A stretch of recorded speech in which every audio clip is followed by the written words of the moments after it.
Okay, so um, we're diving into one of the most talked about events of the late 20th century, Princess Diana's death. Yeah. And you've given me quite a stack of sources here, Wikipedia entries, news articles, even a peek at the royal family's website. Right? What's the mission here? I mean, are we focusing on the events of that night, the public reaction, or are we going full conspiracy theory? Well, I think we can hit on all of those. It's not just what happened in Paris, but why Diana still fascinates people all these years later. Yeah. Okay, so August 31st, 1997, early morning in Paris. Diana and Dodi Fade are leaving the Ritz Hotel, trying to escape the paparazzi, which is kind of ironic given what happens next. Yeah, really is. Yeah. Their Mercedes, which was driven by Henri Paul, enters the Pont de Loma tunnel at high speed. And we're not talking just a little over the speed limit here. Think more than twice the speed limit. So setting the scene for disaster, basically. Yeah. Yeah, at 12:23 a.m., they hit a pillar. The impact was devastating. Witnesses said the front of the car was completely crushed. Smoke filled the tunnel. Some people rushed to help, but others, well, some started taking pictures. Wow. It's hard to grasp that mix of instinct to help or to document. It really is. Diana was critically injured but conscious. Witnesses said she was murmuring, "Oh my God," and "leave me alone." Dodi Fade and Henri Paul were declared dead at the scene. And the bodyguard, Trevor Rees-Jones. He was the only one wearing a seatbelt Oh, wow. and the only one to survive, but with serious injuries. It really makes you wonder, Yeah. what if everybody had been buckled up? Right. It's a haunting detail. Yeah. Diana was rushed to Pity-Salpêtrière Hospital. They performed surgery, but her internal injuries were just too severe. Doctors tried to restart her heart, but she was pronounced dead at 4 a.m. And the world just changed, didn't it? It did. News spread, and the grief was overwhelming, not just in the UK, but globally. Millions were in mourning. The images of Kensington Palace are seared into my memory. Those mountains of flowers, they were 5 feet deep in some places. Yeah, a powerful visual. Yeah. Think about that for a second. The sheer scale of it. Yeah. This wasn't just about celebrity worship. This was a collective expression of grief, the likes of which we hadn't really seen before. And at the same time, the media was under intense scrutiny. Their role in the chase, the paparazzi's role in the chase, was being questioned. Yeah, it's a tragedy that really sparked a debate about celebrity and privacy and the power of the media. It did. Diana's funeral, held at Westminster Abbey on September 6th, drew 3 million mourners to London.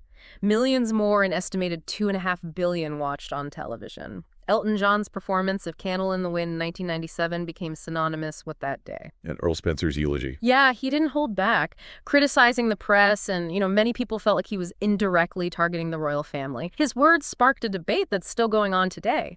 How much did the media's relentless pursuit contribute to this tragedy? Yeah.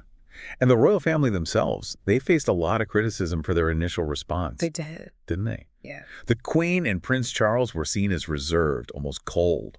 Public anger flared over Buckingham Palace's refusal to fly the royal standard at half-mast. Yeah, they were definitely seen as not reacting in the right way. But that protocol did change after that, right? It did. Yeah. Yeah, and young princes William and Harry, only 15 and 12, became the focus of incredible sympathy.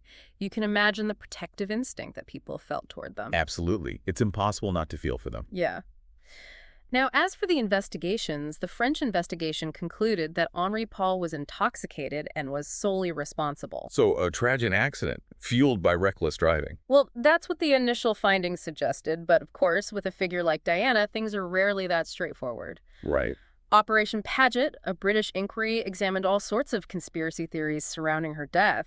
I mean, Operation Paget was massive. Yeah. They went deep, looking into everything from a staged car crash to allegations of a hit organized by British intelligence. Wow. What did they find? No evidence Yeah. to support any of it. But, these theories, they still linger, don't they? Yeah, they do.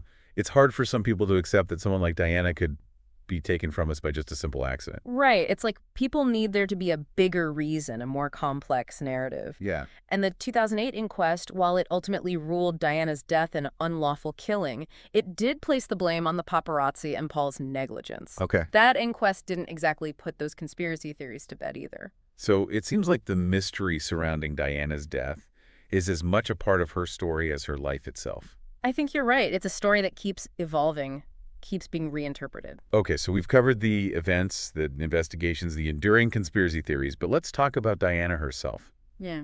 What was it about her that resonated so deeply with people? What made her the people's princess? It's that human touch, isn't it?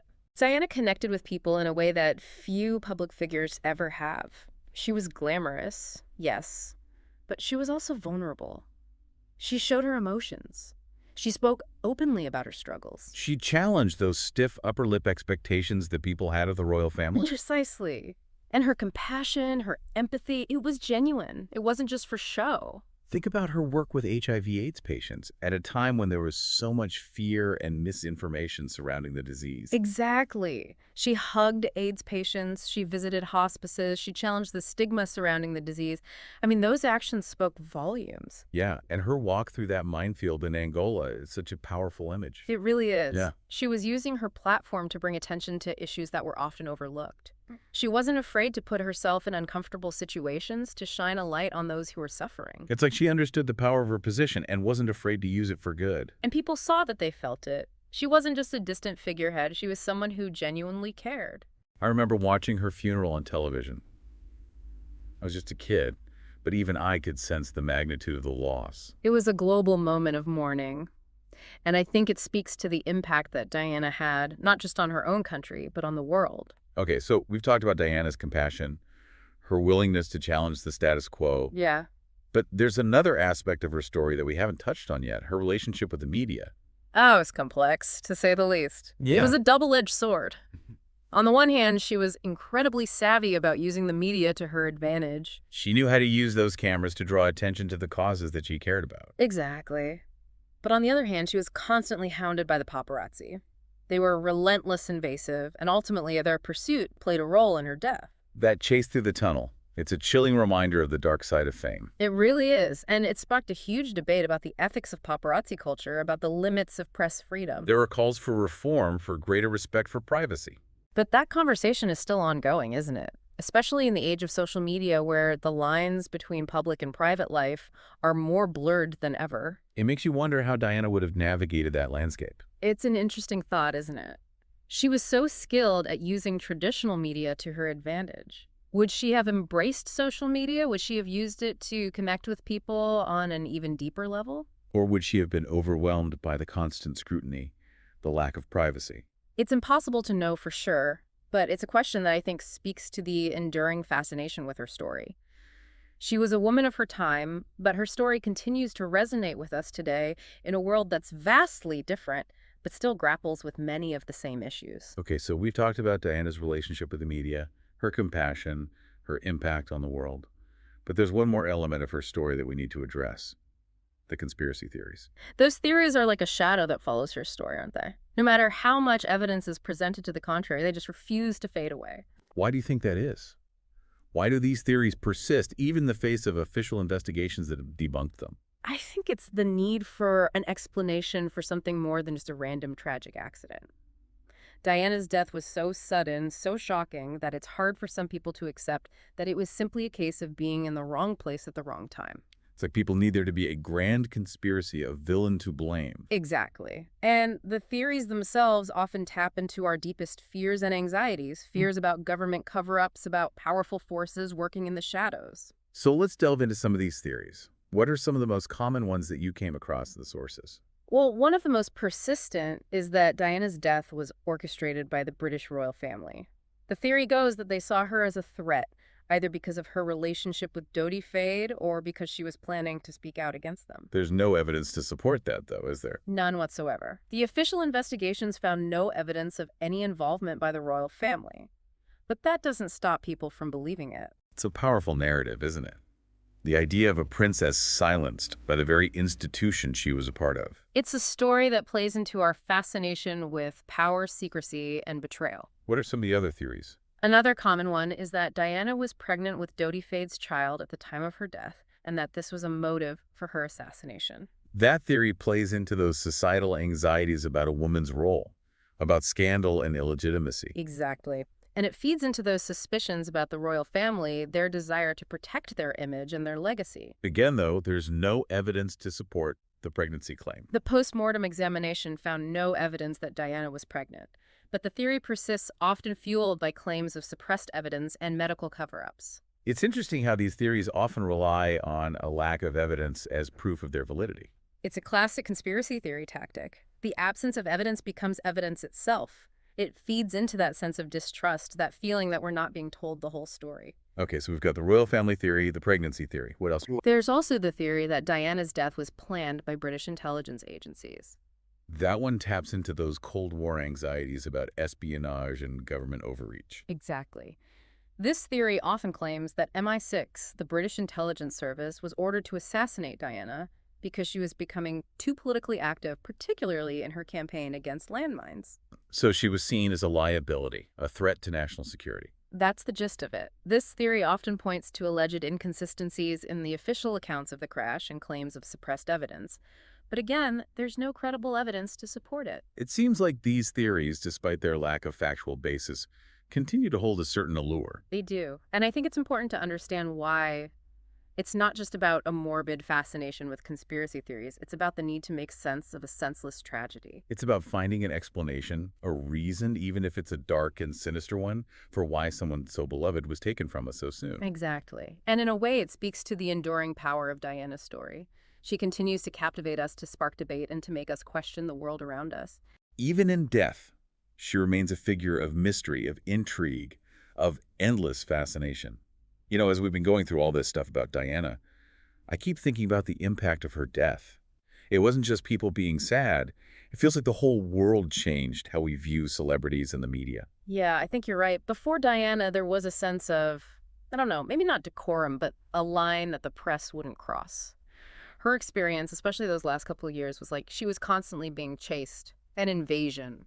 And that chase, well, it turned deadly. So we're not just talking about ethics in theory, but a life that was lost. Exactly. Diana dying forced everyone to confront this whole paparazzi culture. The price of fame. Had the media gone too far, it wasn't just the tabloids either. The whole industry felt the heat. But were there any real changes? It's hard to look back and not be cynical, knowing how obsessed people still are with celebrities. I mean, there were calls for stricter privacy laws. Some publications eased up on the aggressive stuff, at least for a bit. But yeah, you're right. That need for the inside scoop, the candid shot, it never went away. It's tough, isn't it? There's this balance. The public's right to know versus a person's right to just live their life. Diana's story is right at that intersection, and it's still relevant, even more so with social media now. Anyone can be a paparazzi these days. The lines are so blurry. Do you think Diana would have been into that or totally freaked out by it? Knowing her, I bet she'd have used it to her advantage. She was so good at using the regular media to get her message across. Imagine her on Instagram, reaching people directly. But then there's that constant pressure, all the negativity online. It's a trade-off. Honestly, it's a question we all face now, not just famous people. How much do we share? How much privacy do we give up for connection? Diana's story just highlights all that. Shifting gears a little. One thing that always struck me about Diana was how much she changed the monarchy itself. She was a walking contradiction, wasn't she? Like the perfect image of royalty, but the one who broke all the rules. Her early years, the fairy tale wedding, the princes, Yeah. it all boosted the royal family's image so much. But then, the problem started. The marriage falling apart so publicly, and Diana talking about her struggles. Royals just didn't do that back then. It made them seem human, relatable in a way they hadn't been before, but also maybe less regal, I guess. Some people definitely felt that way. It was breaking protocol. The whole mystery around the monarchy was gone. But others find it refreshing. Honesty, being vulnerable, that wasn't something people associated with the royals before Diana. And then her death. The public grief was so huge, it forced the monarchy to really take a look at themselves. They couldn't just keep up that stiff upper lip anymore. The Queen speaking to the nation on TV, the changes they made to protocol, they were adapting. Times had changed. It's like Diana modernized the monarchy, even though it was through this tragedy. And you can see her influence on William and Harry, can't you? How open they are, the causes they support, using social media. It's a completely different world from the one Diana came into. It's kind of bittersweet, though. All this change, but because we lost her. Yeah, that's the heart of it, right? This whole deep dive wasn't just about the facts. It's about why we still care about Diana. She was a symbol, but a real person, too. with all the good and bad that comes with that. And for our listener, I hope that's what they take away from this. Not just the headlines, but the nuances, the questions this story brings up. Even with all the sources, all our discussion, there's still some mystery to Diana. Maybe that's okay. It keeps us thinking, questioning what it means to be in the public eye, what we owe to each other as people. So keep those sources handy, keep digging into it, and let Diana's story challenge you, inspire you. Because even all these years later, there's stuff we can learn from it. And who knows, maybe in your own deep dive, you'll discover something new, some insight that helps us understand this amazing woman a little bit better.